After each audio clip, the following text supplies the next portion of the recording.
So today we are at the Emancipation Oak.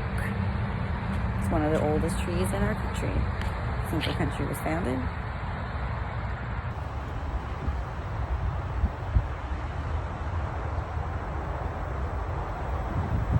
That is a big old oak tree, for sure. Big one. So pretty much here's the way it went. So Union General Benjamin Butler issued this contraband of war decision at Fort Monroe in 1861. And what that did was pretty much say, hey, any of you contrabands, so slaves, want to come over to the Union side, you can, we'll help you be free. And that's, due to the Emancipation Proclamation. So underneath this tree here, which is really hard to see. I have a better one and I'll show it at the end.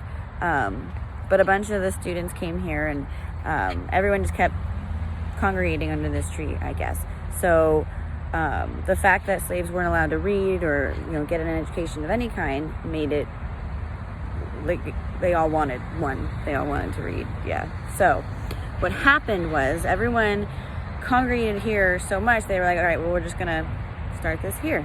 So this chick named Mary Peak, she was a freeborn African-American, and she ignored the whole don't teach slaves how to read. So she was already doing it, and then she created this school at her home called the Hampton Academy, and that was in the town of Hampton, obviously, and that burned down August 7th, 1861.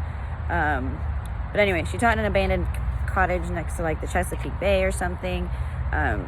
She died of tuberculosis like they all did back then, but everything kept moving forward after she died. So pretty much this philanthropic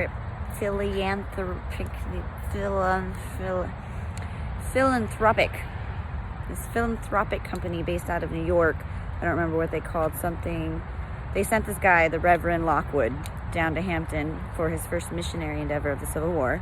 And pretty much in September 1861, he showed up and was like, hey, everyone's happy I'm here, let's do some stuff. So he appealed to like all of the Union, I guess, Northerners to send in stuff, books, supplies, teachers, whatever they could do. So then they set up in like courthouses and abandoned stuff, like there was like a church, whatever. They did this all over, and it like spread to Virginia and Camp Hamilton and blah, blah, blah, blah, whatever. So in 1863, the government, like the big to-do guys, finally fund a school, like a building, and it it's called the Butler School. Yes, that's what it was called. And it's in the shape of a cross, and it was built over there next to the Emancipation Oak for 600 lucky, newly freed, emancipated peoples.